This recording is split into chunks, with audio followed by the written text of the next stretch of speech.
প্রেগন্যান্সির শুরুর দিকে লক্ষণ। যখন গর্ভধারণ হয় তার শুরুর দিকে, মানে একদম স্টার্টিংয়ের যে লক্ষণ, তখন আপনার পিরিয়ডস মিস হয়নি, কিন্তু আপনার খুব কৌতূহল হচ্ছে বা আপনি জানতে খুব আগ্রহী যে আপনি প্রেগনেন্ট হয়েছেন কি না। হাই, প্রেগনেন্ট মাদার ফ্রেন্ড চ্যানেলে সবাইকে স্বাগত। প্রেগনেন্সির শুরুর দিকে যে লক্ষণ, মানে তখন আপনার পিরিয়ডসও মিস হয়নি, কিন্তু আপনার শরীরে যে লক্ষণগুলি দেখে বুঝবেন যে আপনি প্রেগনেন্ট হয়েছেন, সেই বিষয়ে আলোচনা করব। প্রথমেই যে লক্ষণটি দেখা যায় সেটি হলো ব্রেস্টে ভারী ভাব। মানে পিরিয়ডস ডেট মিস হওয়ার এক সপ্তাহ আগে থেকেই ব্রেস্টে ভারী ভাব, ব্রেস্ট টাইট হয়ে যাওয়া, ব্রেস্ট পেন এগুলি হয়। সেকেন্ড হচ্ছে যখন আপনি কনসিভ করেন তখন থেকে ইউরিনের কিউরিসিটি বেড়ে যায়, মানে ঘন ঘন প্রস্রাব পায়। এটাও প্রেগনেন্সির শুরুর দিকে একটি লক্ষণ। নেক্সট ইম্পর্টেন্ট কারণ হচ্ছে white discharge. Progesterone hormone level বাড়ার কারণে হোয়াইট ডিসচার্জ, মানে যে ভাজাইনাল ডিসচার্জ হয়, সেটি বেড়ে যায়।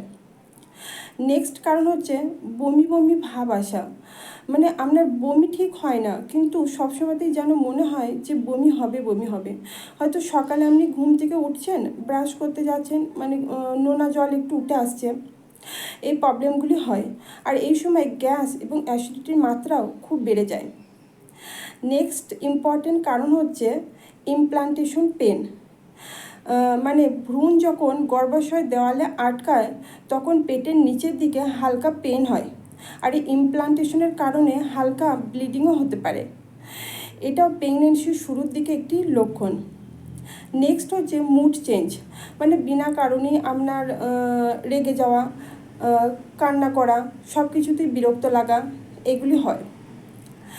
নেক্সট হচ্ছে খাবারের টেস্ট বদলে যাওয়া, মানে আপনার যে খাবারগুলি একদমই পছন্দ নয় সেই খাবারগুলি খেতে ইচ্ছা করে, বা যে খাবারগুলি আপনার খুব পছন্দের সেগুলো আর খেতে ইচ্ছা করে না। নেক্সট কারণ হচ্ছে ক্লান্তি ভাব আসা। পিরিয়ডসের ডেট মিস হওয়ার আগেই যদি আপনার খুব ক্লান্তি ভাব আসে, মানে আপনার এনার্জি লেভেল কমে যাচ্ছে, এটাও প্রেগনেন্সির শুরুর দিকে একটি লক্ষণ। এগুলোতে হলো লক্ষণ, কিন্তু আপনি কনফার্ম তখনই হবেন যখন আপনার পিরিয়ডসের ডেট মিস হবে এবং আপনি প্রেগনেন্সি টেস্ট করে দেখবেন। প্রেগনেন্সি টেস্ট কখন করবেন, কিভাবে করবেন, এই বিষয়ে আমার একটি ভিডিও আছে, চাইলে আপনারা দেখে নিতে পারেন। যারা খুবই জানতে আগ্রহী, মানে খুবই কৌতূহল হচ্ছে, তারা ব্লাড টেস্ট করতে পারে। মানে প্রেগনেন্সির মিস হওয়ার যে ডেট, তার 2-3 দিন আগে বিটা এসএইচজি টেস্ট করে কনফার্ম হতে পারেন যে আপনি প্রেগনেন্ট। আমার এই ভিডিওটি যদি আপনাদের ভালো লেগে থাকে তাহলে অবশ্যই লাইক, শেয়ার, সাবস্ক্রাইব করবেন।